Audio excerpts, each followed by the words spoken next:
Saturday, January the 9th, 1982, Sidra Vayechi.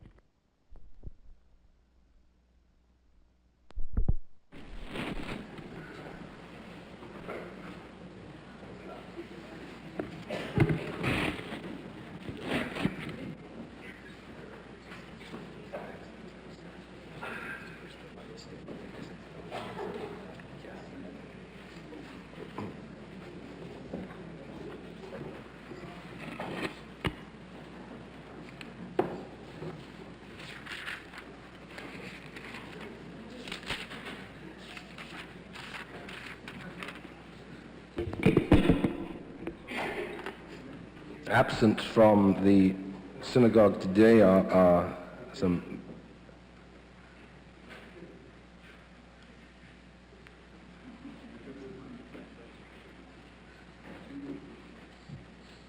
Has Mr. Engel written a book?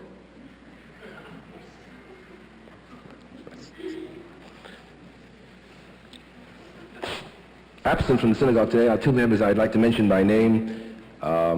More than two members, actually, two families. Linda Shulsky would have been with us today. She's worshipping at Kehillat Jeshurun with her mother and family. As I'm sure you all know, Marvin Shulsky's father passed away during the, I'm not quite sure when, it was about 10 days ago.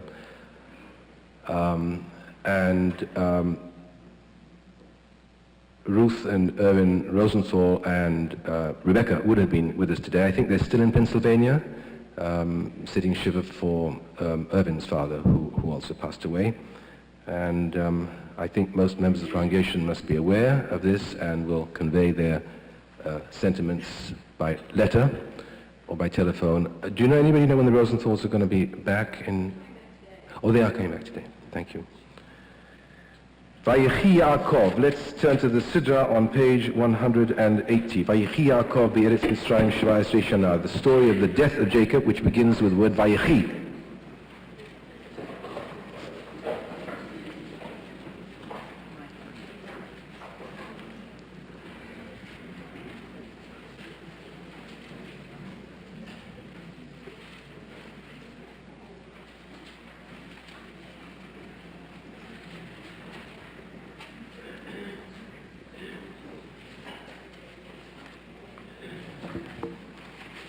You will notice that at the top of page 180,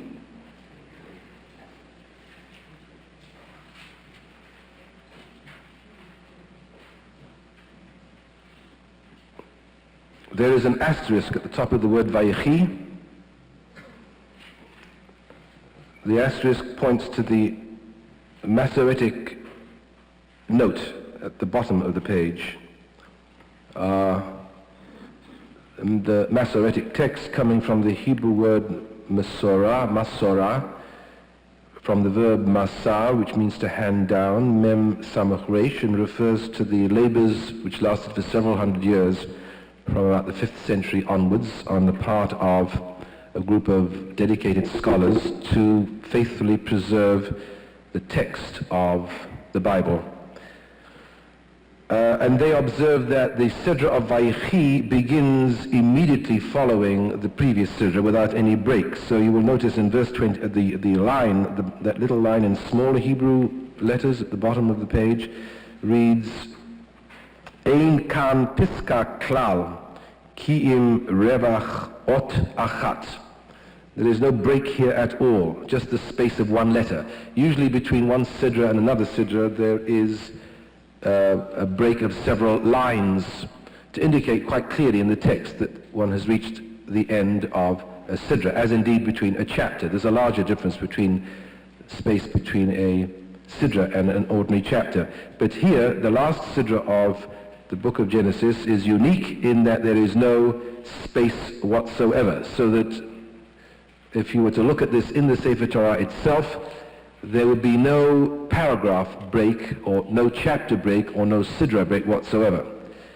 Now, of course, there's always the possibility that this happened because the scribe was nodding. One never knows. We do have some remarkable nods in Jewish tradition.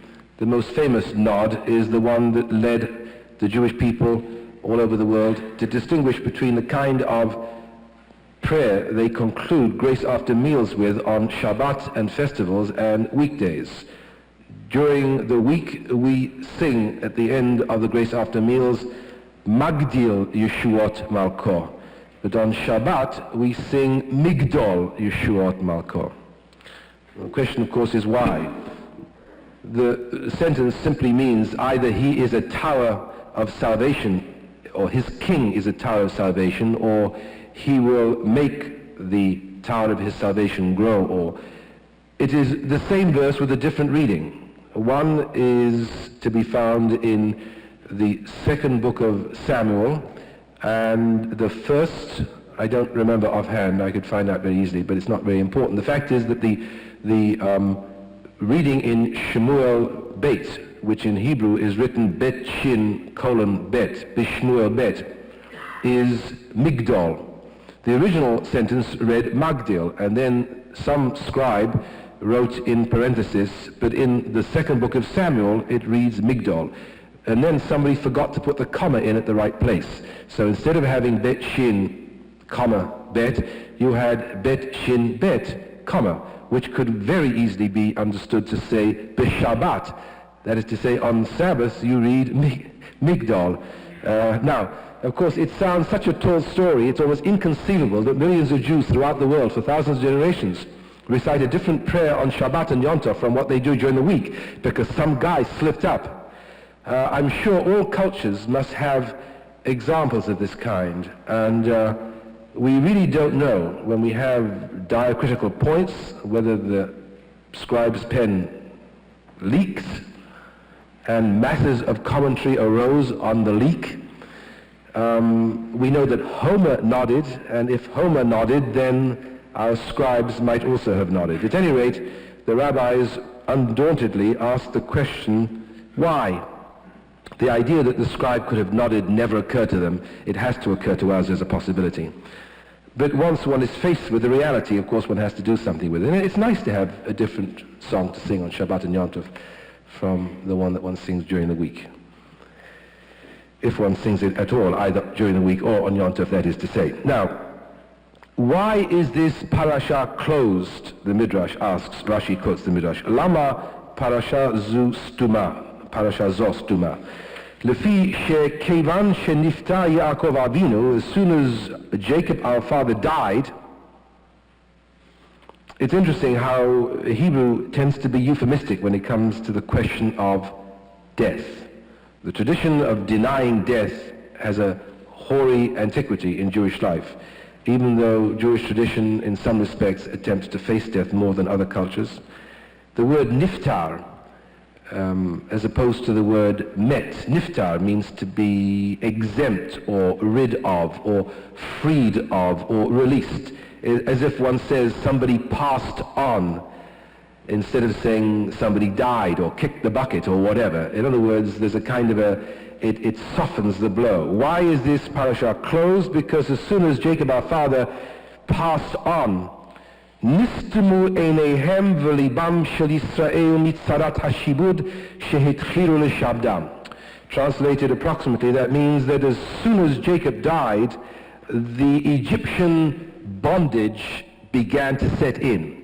Immediately Jacob died, the Egyptian bondage began to set in. Is this possible that immediately the Jews were conscripted into harsh labor? The answer is not immediately. We remind ourselves of the verse in the Haggadah, well, it comes from the Bible, of course, that Pharaoh made the Israelites work befarech, bet, fe, resh, chaf, which the Midrash takes as a conflation of two words, beferach, with a soft mouth. That Pharaoh was very subtle in getting the Israelites to work for his building projects. First, he approached them with a soft mouth. He says, look, I am Pharaoh. I am going to go out tomorrow into the fields and work. Why don't you come and help me for the good of the Egyptian people?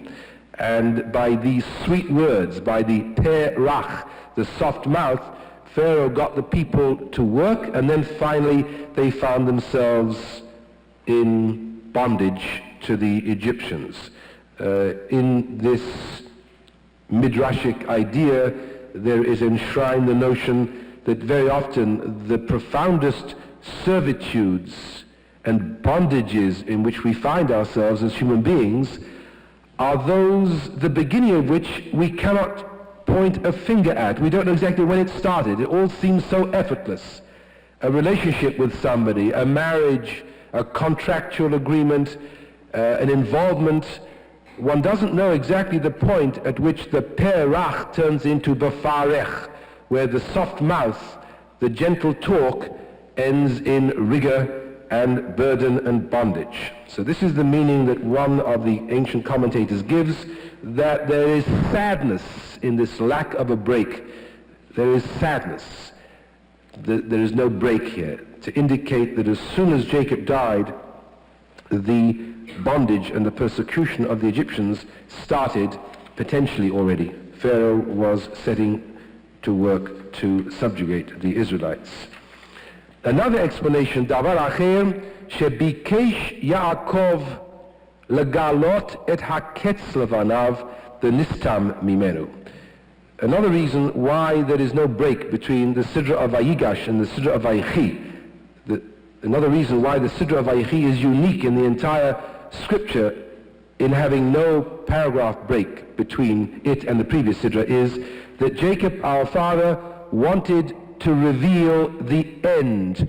Ketz is a word which means the end, and in Jewish tradition it means the end of history, the end of time. You all know that one of the fundamental differences between the ancient Hebraic worldview and the ancient pagan worldview rested in the distinction between their attitude towards time, a distinction which still is with us today, although not in the specific way in which the ancients expressed it.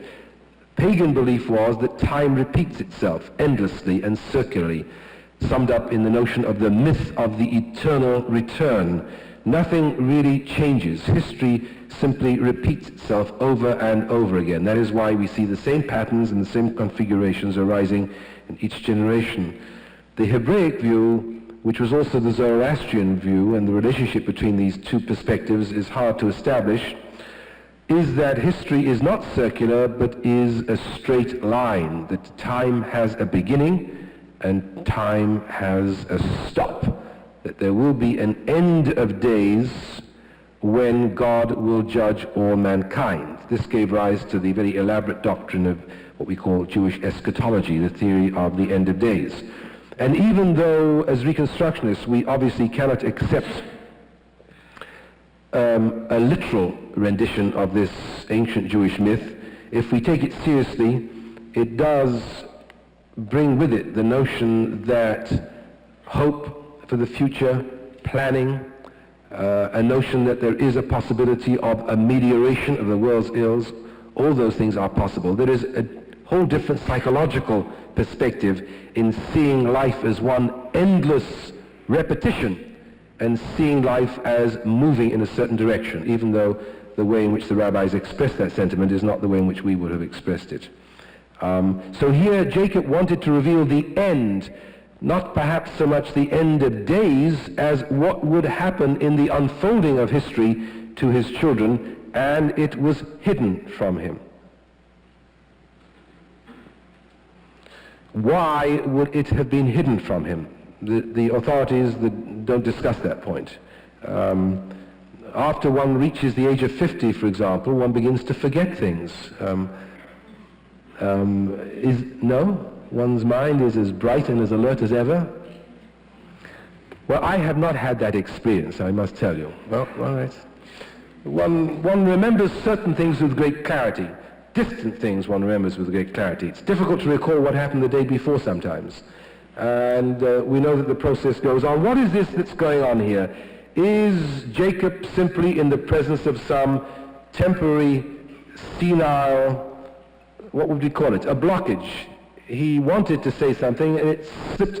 How many times this happens, that one has something in mind, one intends to say it, and it slips out of the mind? Is it possible? I don't know whether there's any answer to that, because because the Midrashic comment seems to indicate that this was all done under some kind of theological aegis, and that somehow if Jacob was unable to reveal the end to his children, this was not due to a simple senile lapse of memory, but because God withheld it from him. Was it some kind of punishment? No attempt is made to account for this in the tradition.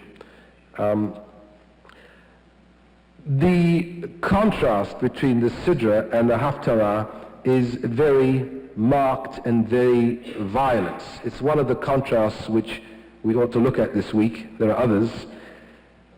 Jacob does seem, apart from this unfortunate lapse of memory, to recover by the end of the Sidra, and presents his children with quite an elaborate description of what he thinks is going to happen at the end. It is a stylized, poetic description which makes one doubt whether the entire Sidra has historical value. No father that we know of ever addressed his children on his deathbed in biblical poetry, or any kind of poetry for that matter. Yes, one does sometimes have conversations which take place between those who die and those who are alive, when, I don't know on whose side it's most fortunate, there is time in which to make a goodbye or to say what was on one's mind. The contrast between the Sidra and Haftarah raises in my mind something that Erickson writes about, that the crucial problem in old age is whether one has got to a state of despair, a sense that is summed up in the book of Ecclesiastes, vanity of vanities, says the preacher, all is vanity, or whether one has what Erickson calls integrity, a sense of wholeness, a sense that one is going to die, but that somehow after one has died, good things will carry on. If one is going to give an examination on this issue of integrity versus despair to David, who we read about in the Haftarah, and Jacob, whom we read about in the Sidra, to whom do you think we should give the honors of integrity, if any at all? I don't know whether you were reading the Torah reading this morning while you were doing it. Would anybody like to offer an answer to that? Well, you have to favor Jacob, because David's injunction to take vengeance on a couple of his foes is a rather difficult thing to swallow. It's very difficult to swallow. Even Dr. Hertz finds it difficult to swallow. And if Dr. Hertz finds it difficult to swallow, it has to be difficult to swallow. David dies with curses on his lips, imprecations, hatred, vengeance. He wants his enemies to be destroyed. You'd think when somebody was dying and they were going out, they'd want to summon their enemies. I'm sorry. But it sounds like mafia. Yes, that's a very good point. I never thought of that. In other words, it just sounds like capo de capo giving his henchmen instructions. This one has to go, and that one has to go, and this one has to go. What do they say? They're making a contract. I got 3 contracts, Joe. Let's go. Right. I've got no time left. It's very sad.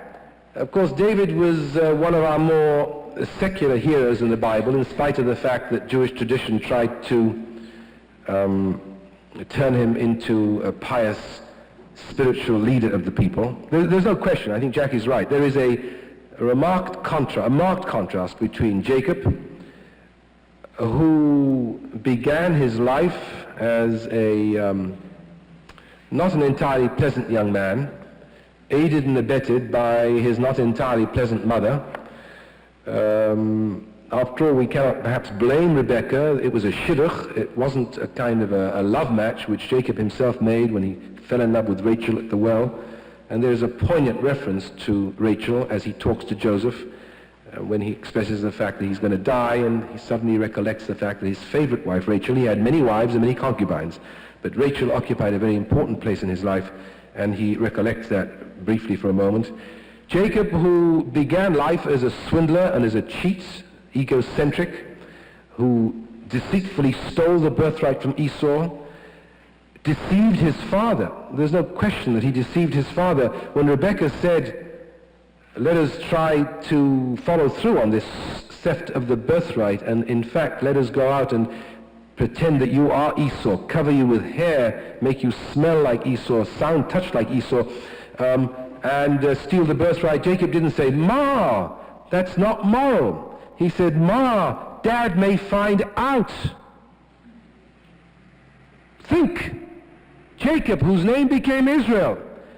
His father is old, is on the point of dying, and he wants the blessing from the man who now dies at the end of the book of Genesis. Is he thinking at this moment of what he did to his father when his father was lying on his deathbed, cheating him and deceiving him? In a sense, what a chutzpah he has to expect that his son, Joseph, should do anything for him after he's gone, in view of the way he gave his own father such aggravation and heartache when his father was dying. While Esau was in the field, allowing his mother to put these skins on his arms so that he could point blank lie to his father. Yes, Father, I am Esau. I don't sound like him. I've got a sore throat. I am Esau. Give me your blessing. And then he flees and goes through the wilderness to another land because he is afraid that Esau is going to kill him. There are many ways to take this journey in the wilderness. In the language of myth, it is the dark night of the soul. And indeed, the extenuating circumstances for Jacob was that he started life as a crook. The word Yaakov means a crook. Yaakov, vayakveni, the verb ayin kuf bet means to deceive, to swindle, to cheat. Jacob's name means crook. They called him the deceitful one, the trickster. The greatness of Jacob, which warrants that he achieves what Erickson calls integrity, and I think we can call it integrity, that he has this conversation with his son, that he is able to talk to all his boys and tell them what he feels about them, his feelings about them, what is going to happen to them at the end, even though he does have this temporary lapse at the beginning of the Sidra, is in no small measure due to the fact that he knew that he was a crook. You see, you can be a crook and pretend you're a righteous man, and that's terrible. That is the most terrible thing in the world, when you are a crook and think you are virtuous. Jacob had no illusions about his crookery. He said to his mother, how are we going to do this, Ma? How are we going to swing it? Look, the old man, he may be dying, but he's got a sharp nose, and he can still hear a little bit. His eyes, he lost his contact lenses last week, so we don't have to worry about that. But he's a sharp one. Now, don't you tell me just to put these skins around my hands and go in there. What's going to happen? He grabs me by the ear and he says, Uncle, you son of a bitch, I know it's you. How dare you do this? Jacob is afraid. He's a coward, like all crooks are. Crooks are cowards. They can't face the music. But there's one thing we may say in defense of Jacob the crook. He knew he was crooked. He didn't go through any kind of party. Oh, Ma, I can't do this, Mother. How can you do? How do we do it? No. Oh, well, if you really twist my arm, but only for you. Jacob knew himself to be an immoral person. And that was the beginning of his movement towards integrity.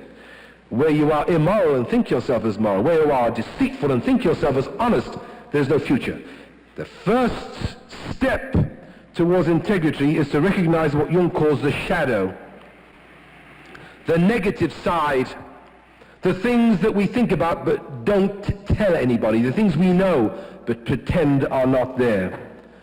And in this dark night of the soul, this voyage through the wilderness, the mythical wilderness, through which all who wish to grow to their full stature must travel alone, in anxiety and despair,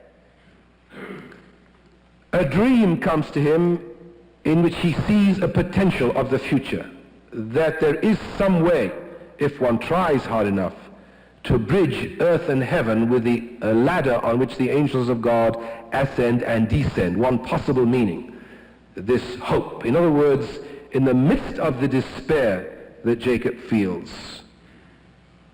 he has this glimmer of a possible future improvement. And then the story of Jacob who wrestles with the angel, a mysterious, almost incomprehensible story, which has on some level to have the meaning, the extension of the wilderness, the attempt to wrestle with that which inside him produces that dream of the ladder, which endeavors to fight that which in him, which is Jacob. the outcome of which is that after having wrestled with this shadow, this dark side of himself, both in the wilderness and in this mysterious wrestling with the angel, his name becomes Yisrael, a prince of God. No longer is he named the cheat, the swindler, the crook, the Yaakov. Lo Yaakov yi'amer od shimcha ki im Yisrael. Thy name shall no more be Jacob, but Israel. Israel, the prince of God. But it's curious that Jacob is no longer to be fooled. Having started out in life as a crook, having wrestled in despair and agony over the decades to try to find himself, the verse which opens the description of his death remembers the original old Adam. It is not Vayechi Yisrael be'eretz Mitzrayim sheva esrei shana. Vayehi yemei Yisrael shnei chayav sheva shanim ve'arba mi'at shana. But Vayechi Yaakov. Only in the third repetition, in verse 29, do we have Vayikrevu Yisrael lamut. We might say that King David, who was a spoiled brat, who was the recipient of many honors and awards before he was able to cope with them, who slew Goliath and became the darling of the army, who was accepted by royalty, who played his guitar for King Saul, didn't have offered to him the opportunity, at least to the extent that Jacob did, of being challenged to work with his dark side. And so when David finally dies, he dies with hatred and with vengeance on his lips. There are parts of David's soul, the dross has not yet been purged. And surely the rabbis who chose this haftarah to parallel the story of Vayechi could not have been entirely unaware of this. The Sidra itself is full of contradictions and paradoxes. On the one hand, there is this stylization at the end where Jacob speaks to his children, which it makes it impossible for us to believe that these are the exact words that Jacob could have used. And yet at the same time, the way in which he speaks to Joseph and summons him in and talks to him has all the hallmark of authenticity and real life. We visited London to see our mothers, and which was one of the prime purposes of our absence from here. And my mother is just celebrated her 85th birthday. I wish I could say she had achieved what Erickson calls integrity, but I'm afraid there was more despair than integrity. She's full of complaints, God bless her. She has reason to complain. One of my brother-in-laws is dying of cancer, is terminally ill, and of course it's always very sad for a mother to see a daughter go through suffering of this particular kind. The authenticity of this particular part of the Sidra comes back to me very forcefully, whereby somebody in the congregation might read this and say to themselves, well, is it possible that a man would say to his son, when I die, I don't want to be buried in Egypt. I want to be buried over there. That's exactly what my mother said to me when I held her hand as I sat with her for several days I don't want to be buried here, she says. When I pop off, which is that as bad as hopper, or is that all right to say pop off, or does that have horrible, insidious connotations in America? She says, when I pop off, I want to go back, she says. I want to go back to Middlesbrough and be buried next to your father. I don't know why anybody would want to go back to Middlesbrough. If Worcester is the armpit of Massachusetts, all I can say is that Middlesbrough is an unmentionable word of Yorkshire in the north of England, so why anybody would want to go back to Middlesbrough even to be buried. But what I'm drawing attention to is the remarkable fact that although my mother is not well known to look at life objectively and does tend towards a universal characteristic of denial, I thought it was remarkably courageous for her to say that. When I pop off, that's where I want to be buried, and this is what I want to happen, and so on and so forth. So it does actually happen in real life. And yet the other contrasts, maybe this is the image of what life is really about. One never knows what is real. What is real? Are the real moments those high stylized moments when everybody is behaving themselves, when everybody says just the right thing, when everything just falls into line, when everything just happens at the right time, when the telephone rings at the right time, when the door opens and the right person walks in at the right time, when the right thing is said, the right object, the gift is given, or the other, the shadow side of life, which sometimes peeks out in public, especially at dinner parties, but more often than not is kept in the privacy of one's own home. And one often wonders whether other houses and other families are exactly like one's own family, or whether in fact all families are unique and this family is more unique than all other families, or whatever. We have this, again, kind of a contrast in here. I would like to say that I went to Israel and come back with some mighty stirring insights about the future of the Jewish people, but I have to be honest that right now the central problem that concern me are family problems, discussions that one has with one's family, with one's children. My son Jonathan, who sang in the choir for many years, and therefore I feel quite appropriate to mention here, sends his best greetings to the choir. He's only been in Israel for a few months.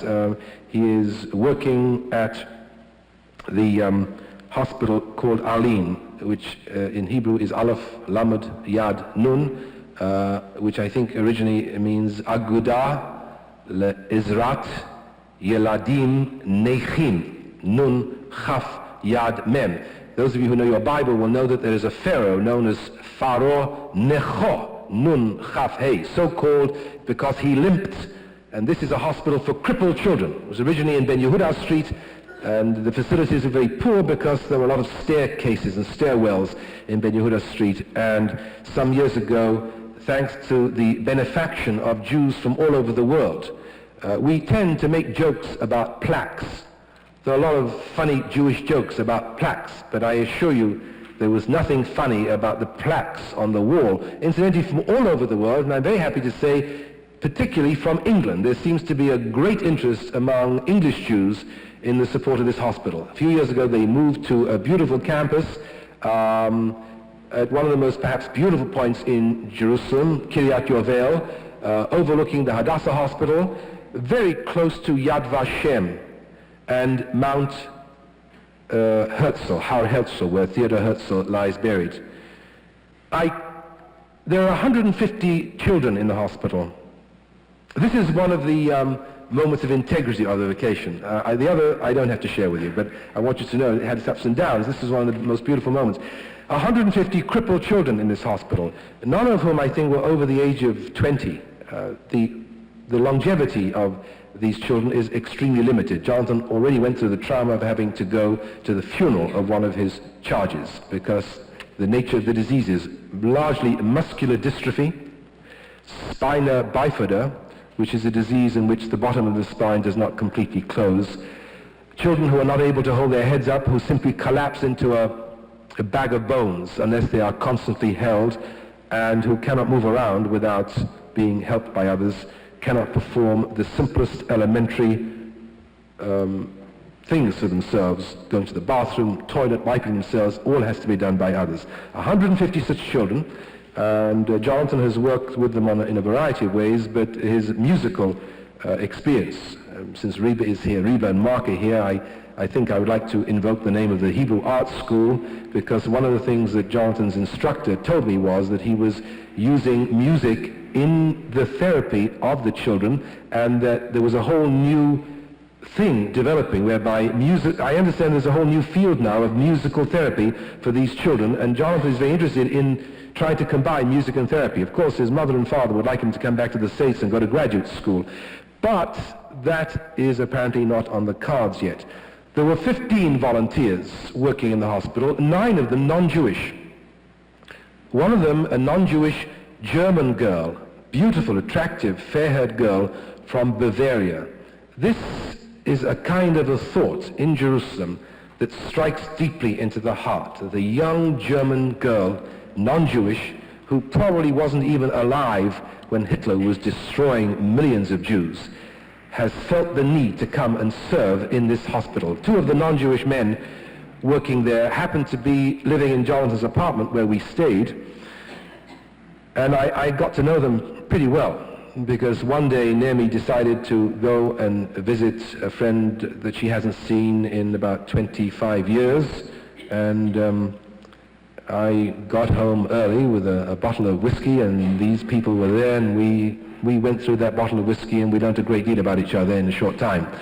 And they were wonderful, wonderful, wonderful human beings. One was from Dublin, and one was from Bavaria, and one was from Scotland, and one was from England. It was absolutely incredible. These are young men and women who volunteer to give a year or 2 years of service to the children in the hospital. They are trained, they are not paid, they are given board and lodging and a modest amount of pocket money, which, thank God, is linked to the British pound sterling and not to the shekel, which doesn't, I think, even value, is not even worth the paper that it's printed on. It loses its value so very, very quickly. I went to synagogue last week in Netanya, where my nephew, the paratrooper, lives with his wife and 2 young children, and had a very interesting discussion which would have warmed the heart of Aaron Zielman, but I'm not going to share it with you on this occasion, since I'm sure Aaron would agree that my nephew, the paratrooper, who was dropped on the other side of the Suez Canal during the Yom Kippur War and saw his closest friends blown to pieces, some of whom ended in another hospital very near Tel HaShomer, which is one of the saddest hospitals in Israel, where the paraplegic soldiers who were wounded during the war. We asked some very hard and difficult questions of every Israeli we met, and it was more of a people vacation than a visitation vacation, although on the third night of Hanukkah, Naomi and I did go to the Western Wall. I have to tell you, and I hope it will not offend your Reconstructionist principles, that neither Naomi nor I felt any discomfort in being separated at the wall. We both had our separate tears to cry and our separate prayers to make. And when the candles were lit, it occurred to me that of all the festivals of the year, Hanukkah is the one festival to be at the Western Wall for. I commend it to you next year if you'd like to go. The weather in Israel December is remarkably clement. It is cooler in Jerusalem than in Tel Aviv, but we had temperatures of 70 degrees even in Jerusalem, and beautiful blue skies. England is the place I wouldn't recommend you to go in terms of weather any time during the year. It was even worse than I remember it. And the notion that this is where the story of the cruise of oil and the 8 days began. These are the walls, these stones. This is the place that was rededicated. And of course, the question that had to be raised, which we were discussing shortly before I left, what would the Maccabees say about what is going on today in Israel? What would the rabbis, what would the Pharisees have said? These are serious questions which we're going to have to pay attention to in weeks to come. And in Netanya, my nephew, I am happy to report, is very actively involved in his local synagogue, which is not a typical Israeli pastime. And I went to his synagogue, a delightful little synagogue, which looks crowded when there are 50 people inside. I was given an aliyah. I said, Asher Bachabanu. And I don't remember the Reconstructionist prayer book ever being more useless to me than at the Western Wall when Ma'os Sur was sung. I shudder to think that for years we taught our children at the SAG Hebrew School a Ma'os Sur which no other Jew in the world sings. I cannot think of any sense of historical consciousness that the Commission on the Reconstructionist prayer book should have in mind is what happens when Jews go to the Western Wall and stand with other Jews from all over the world, whether any purpose is served by giving them a form of liturgy which will make them feel lepers, pariahs, and outsiders, when the basic liturgical framework of the Jewish prayer is accepted by Jews world over, at least the Jews that pray. It seems to me that many of the liturgical innovations are for Jews that don't pray. The Jews that do pray use a traditional text, and the Reconstructionist version of Ma'os Sur never seemed more out of place. Of course, we didn't use it. The candles were lit at the right time, just at sundown. A Lubavitcher choir sang beautiful songs. And of course, the courtyard was thronged with pilgrims from all over the world. And I davened mincha, and it was a machaya. there is something there that Reconstructionists have got to reflect upon. The Jewish world today is quite different from the Jewish world as it was when Kaplan was a young man. We would be very stupid to try to recreate out of a misplaced sense of respect to a Reconstructionist person or text what was valid 50 years ago and is totally out of place at this particular point in the 20th century. Throughout the world, there is a renewed interest on the part of Jews with classical formulations and classical texts. It is my hope that the Reconstructionist movement will have enough sense and intelligence, enough feeling of Klal Yisrael, not to brand Reconstructionist Jews in generations to come unable to worship with others. The prayer book used by my nephew's congregation was a prayer book called Rinat Yisrael. I would have loved to have done a Jacob and stolen a set, because I would love to have presented it to the Reconstructionist Prayer Book Commission. A beautiful prayer book with wonderful Hebrew commentary. What a wonderful way of helping those of us who have a nodding acquaintance with the Hebrew language to have a kind of an ongoing commentary in modern Hebrew on the traditional prayer book. Beautiful comments. It is Minhag Faradi, the Spanish tradition, because in Eretz Israel it is the Spanish and Portuguese tradition rather than the Ashkenaz tradition that is dominant. This is a prayer book published by the Israeli Chief Rabbinate, and it has many, many beautiful prayers that we would do well to use. I'm going to ask Eliezer if somehow he can use the services of his friends back home to send me a copy and bill me. I would like a complete set of the Siddur Rinat Yisrael Eliezer for the entire Jewish year. The Sephardim are also Jews, and we should, I would like to introduce some of the commentary material. The Psalms, for example, have modern Hebrew commentary at the bottom of the page. I'm sure you know that book, Eliezer. Do you think it would be possible to order a set for us? Good. The rabbi gave a sermon, at which point my nephew nudged me and said, 50 minutes of boredom coming up. It was interesting to see how congregants react to rabbis. I was interested, of course, to wonder how the SAJ would react to this rabbi. He was an official rabbi, of course, paid by the government. He came to Israel from South Africa. I would not describe him as a boat rocker. I don't think he ever said anything that anybody we were upset by, but of course the question was whether anybody was listening to what he was saying. I was. He was talking Midrash, and I want to share with you one of the Midrashim which I learned from him, which I quote in B'Shem Omro, in the name of he who said it, because in Jewish tradition, Kol ha'omer davar B'Shem Omro mevi ge'ula la'olam. Whoever quotes anything in the name of the man who originally said it brings redemption to the world. By God, plagiarism must have been widespread in ancient Israel for the rabbis to put such an incredible value on quoting something, B'Shem Omro. He was using a verse from, he's talking about blessing, and he was using a verse from the book of Deuteronomy. V'haya ki yavo alecha kol habrachot ha'ele v'hisigucha. It shall come to pass when all these blessings come upon thee and overtake thee. He says, why does it not just say, and it shall come to pass when all these blessings come upon thee? Why does it also say in addition, when all these blessings come upon thee and overtake thee? And the answer is that it's not enough to have blessings come upon you. The blessings also have to overtake you. You can have blessings, but they haven't overtaken you because you take them for granted. You're not conscious of them. You're not aware of them. You just take them for granted. I used to take for granted picking up the telephone and dialing a number and getting somebody at the other end after having spent 10 days in Israel and London.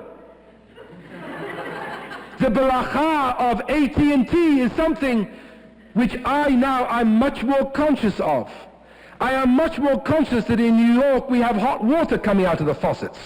A limitless supply of hot water, which was not the case either in Israel or in London. Incidentally, Aaron, you didn't give the correct answer about why the Jews in Israel are dealing with South Africa, which I still cannot reconcile myself to. My nephew told me one of the reasons. The reasons is heating. They don't want to buy oil from America, and they can't get oil from the Saudis, and the South Africans have limitless coal. There is a moral crisis for you. to do business with Hitler in order that Jews in Israel might be able to warm their homes. These are moral problems. We cannot avoid them by shouting at each other. We have to reflect on ways in which Israeli heating needs may be served without having to sup with the devil. That is the issue. And when you live in an Israeli apartment which is unheated, because no Israeli apartments that I came across had central heating, except one which was so vulgar that I don't want to describe it, which, never mind, maybe I shouldn't describe it, of course, by an immigrant who brought a lot of money with them, because no native Israeli could afford to live like that. And I wondered on the terrible disparity between the lavish, incredible, almost obscene luxury in which some Jews who made their fortune outside of Israel come and are able to extravagantly, conspicuous consumption-wise manifest in Israel, with your average run-of-the-mill Israeli who's desperately trying to keep his head above water, with every member in the family running 2 or 3 jobs. This presents us with a moral crisis of a different order. A moral crisis of a different order. I mean, literally, some of the apartments, the contrast between the penthouse affluence of some of the apartments and the abject poverty and parsimoniousness of your average run-of-the-mill of Israeli buildings is something which the Israelis are going to become aware of, if they have not become aware of already in greater numbers over the years. So here is this piece of Torah that I bring you from a little synagogue in Netanya overlooking the Mediterranean.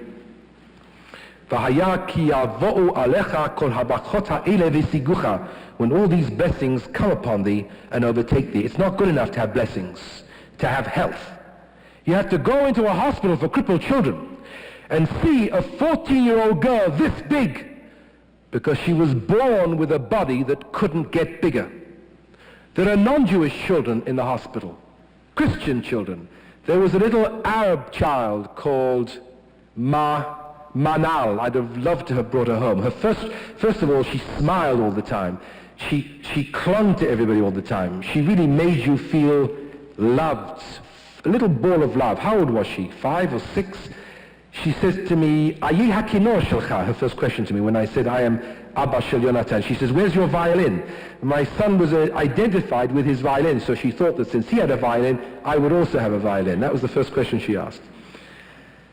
Aline, with its 150 precious cargo of little deformed children, is very close to Yad Vashem. I couldn't help reflecting on the fact that the Holocaust began early in the 30s with Hitler's program not against the Jews, but against the inhabitants of Aline Hospital. Hitler began his destruction of Jews and others by making Germany clean of those who had any kind of birth defect. Do you all know that? I'm sure you know that. The euthanasia program, which the rest of the world didn't want to hear about. You see, we talk about how one thing leads to another. The euthanasia program began in the early 30s. The buildings that ultimately became the concentration camps began in the euthanasia programs. There's a book by a woman whose name escapes me right now on one of the most terrible of all concentration camps, Treblinka. The man who headed Sereni, Agita Sereni, does anybody know that book? She describes the man who was in charge of Treblinka, a nice, quiet German civil servant who at the beginning of the 1930s was chosen to head the euthanasia program under Hitler. And there seemed to be some kind of a precious link between Yad Vashem and this hospital, that in accordance as we can cherish the smallest ember of life, inasmuch as we can accord value and dignity to the smallest ember of life, and how problematic this is for the entire discussion on the subject of abortion, especially after reading the article in the current issue of Newsweek about what happens within the first 3 weeks after a baby has been conceived. insofar as a civilization cherishes the smallest spark of vitality in the meanest of its citizens, to that extent may we be saved from having to build future Yad Vashems. That is to say, it seemed to me that the entire fabric of a society, from the standpoint of the courtyard of the Alin Hospital looking towards Yad Vashem, made a whole challenge to us, not just in the matter of health, but also in the matter of law. How pained we are by the problem of crime in the streets of New York City. How frightened we are to go into the subways and walk the streets and the parks. How angry we are with the lower classes who continue in a country where the unemployment rate is at unprecedented heights to try to make a living for themselves. It's the only way they know how. The more unemployment we have among young people who are able-bodied, the more crime there will be. It's a simple equation. And the more black and Puerto Ricans are at the lower part of the pyramid of society, the more they will number. But it has nothing to do with the color of their skin. In Israel, there are hardly any blacks and there is crime. The first argument I had with my son was shortly after we left the airplane, when he wanted me to leave our luggage in the car and go and hear him rehearse. And I refused. 4 days later in Yafo, walking around the beautiful artists' quarter, we happened to see an irate tourist screaming into the air. Who do they think they are? And I said, what's going on? He said, I saw somebody walking off with my luggage. I said, well, you shouldn't have left it in the car. He said, what can I do? All these Israeli cars have glass bottoms. What are these cars called? You know, the hatchback. I don't know what it is, but hatchback. I mean, it's an invitation. Yeah, Virginia. There's crime in Israel. Jews can be criminals, so what else is new? My dear friends, I hate walking the streets of Manhattan at night time as much as you do. But having stood at the Alin Hospital and looked towards Yad Vashem, I say to you, the health of this great democracy depends on the absolute preoccupation in our legal system that no one shall be punished without justification. And if in an attempt to make sure that everybody has a fair trial and that the laws of the country are followed to the last iota, it is better that 9 muggers and murderers escape free than that one innocent man go to jail. We have many, many moral problems in this country also. As many, if not more, than those that beset those who live in Israel. Not least our preoccupation with, for example, the morality of Poland. I found it very curious from a distance to watch President Reagan putting a candle in his window for the poor Poles, but nary a word for the poor Nicaraguans or the El Salvadorians or the Chileans or all the other people whom this great populist democracy has ground their faces into the ground through the selling of weapons and the training of people in the arts of destruction and torture. And I would prefer to be part of a democracy where we put candles into the window of the White House for every act of criminality, including those perpetrated by the American people. But this selective morality on the part of President Reagan makes me puke. And I hope a few members of this congregation were able to read through that particular sad bit of charity. Our blessing should overtake us. My wife and I are blessed with 4 teenage children who are all going for us at the same time right now. They are blessings and they have overtaken us.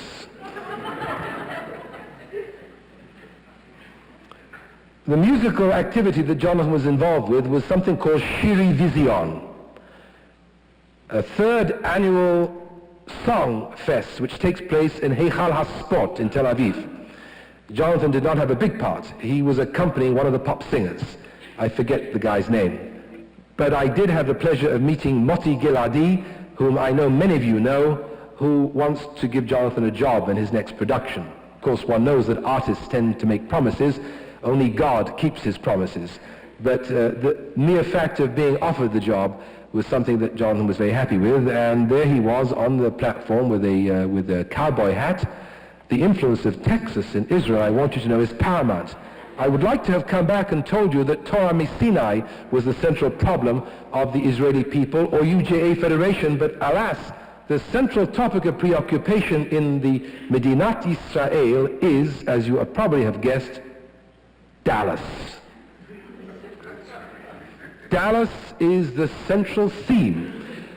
Movie owners had to ask the government to stop the television screening Dallas on Saturday night because nobody moved out of their house. The phrase, Al Yetzei Ish Min Komo, let no man leave his habitation, while Dallas is being screened.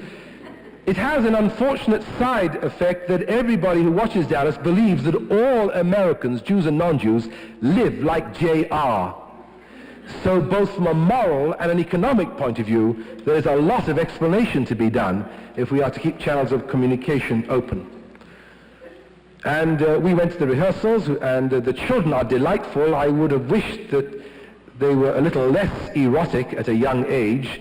The American craze for the tight-fitting blue jeans and the 9-year-old child who knows how to waggle various parts of her anatomy in ways that are not even appropriate for a 19-year-old is in full flood in the modern state of Israel. It was a song fest. I have to be honest with you, I'm quoting my wife, what Simcha Weintraub and the SAJ Hebrew School produced in the play of Jonah that was put on in this hall early in the year. If that could have been polished up by a group of really top-notch professionals, and we had had the facilities, the lights, the stage, the decorations, the cameras and everything else that they had in Hichal HaSport, we could have wowed the entire community. The 10,000 people who watched, we should have gone on tour in Israel with that play. The quality of the songs, the lyrics, what was done, the acting, was of such an inferior quality, it was distressing. And of course the ubiquitous commercial, every 5 minutes everything stopped in order to sell another chocolate drink. In that respect, we have become in Israel almost totally westernized. But finally, Jonathan's violin could be heard above the sound of everything else that was going on, and a record has been struck, and on the back of it we have Yonatan Miller, in Hebrew, Kinor Chashmali. There you have an interesting word. Chashmal is a word which nobody knows the meaning of. It occurs in the first chapter of the book of Ezekiel, where Ezekiel has this vision of God coming down from heaven, and the appearance of God and the chariot and the wheels within wheels was Ke'ein Chashmal. Some commentators say it means amber. However, Eliezer ben Yehuda used the word to refer to electricity. So Kinor Chashmali means electric violin. And there we are. If the choir would like to hear this record, I'd be very happy to lend it out. There's not much you can hear of Jonathan, but just a little bit. As you know, we sent him to the Hebrew Art School to play Bach, and he now plays bluegrass. This is what I mean by your blessings overtaking you. The visit was, as I say, not a visit of sightseeing. It was mainly a visit of people seeing, and the central thrust of our experiences there were that life is fundamentally not with wars, not with arms, not with sights, not with touring, but primarily life is with people, which of course is what the book of Genesis is all about, a book which tells us about the lives of the patriarchs. And here too, in the closing chapter of the life of Jacob, one gets this sense of paradox, contradiction, the best of lives, the worst of lives, but above all the sense that one is in the presence of someone who knew a great deal about the smallness and the pettiness and the meanness of life, the awful things that people can do to each other, both individually and collectively.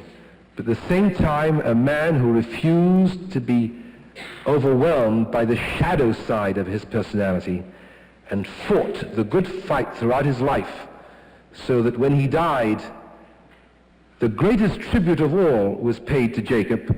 We still have a song which has been somehow associated with the Russian Jewish campaign, Od Avinu Chai, Od Avinu Chai, Am Yisrael Chai. Jacob still lives.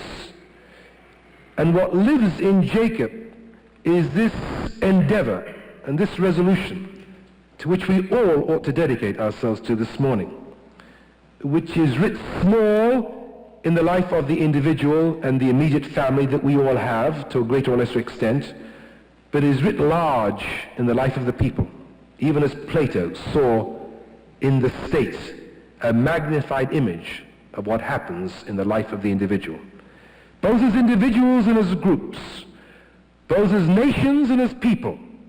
We have the good side and the bad side. We have what Jung calls the shadow side.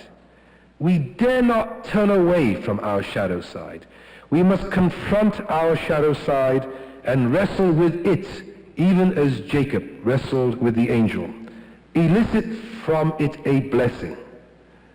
This last few weeks in the life of the SAJ has been a time of hospitals and operations and pacemakers and deaths and conceptions, and, well, the births are well on the way. The hopping out all over the place is very visible throughout the SAJ this morning. This is part of the ongoing process of life. Of us too, may it be said in years to come, Od Avinu Chai, Am Yisrael Chai. Our immortality is the extent to which we not only wrestle with ourselves, but we wrestle within the Jewish community for ever greater quality, for ever greater integrity. Wrestle constantly against despair without ignoring the dark and the seamy side of what we do as individuals and what we do as groups. If we can try to accomplish this, I cannot think of any greater tribute we can pay to the founder of this synagogue, Mordecai Kaplan, whose entire life was founded on this. I can't help ending with my recollection of that movie that was shown at the membership meeting. The worst thing that we could do to Dr. Kaplan is turn him into some tame establishment rabbi. We must really remember him not when all passion was spent, but when he was at his most volcanic, when he was most insistent on making the Jewish people look at itself honestly, fairly, and squarely. Am Yisrael Chai, Od Avinu Chai, or as the rabbis say, Yaakov Avinu lo met. Jacob, our father, didn't die. What do they mean by that? Of course he died. Jacob said, I don't want to be buried in Egypt because in Egypt they worship the dead. I want to go to Palestine where they only worship the living. Yaakov Avinu lo met does not mean the literal Jacob, but what Jacob represented. His ongoing struggle with the demons, which earned him the right to be called the Prince of God, the man in Erickson's phrase who achieved integrity in life as in death. We rise for Aleinu on page 194.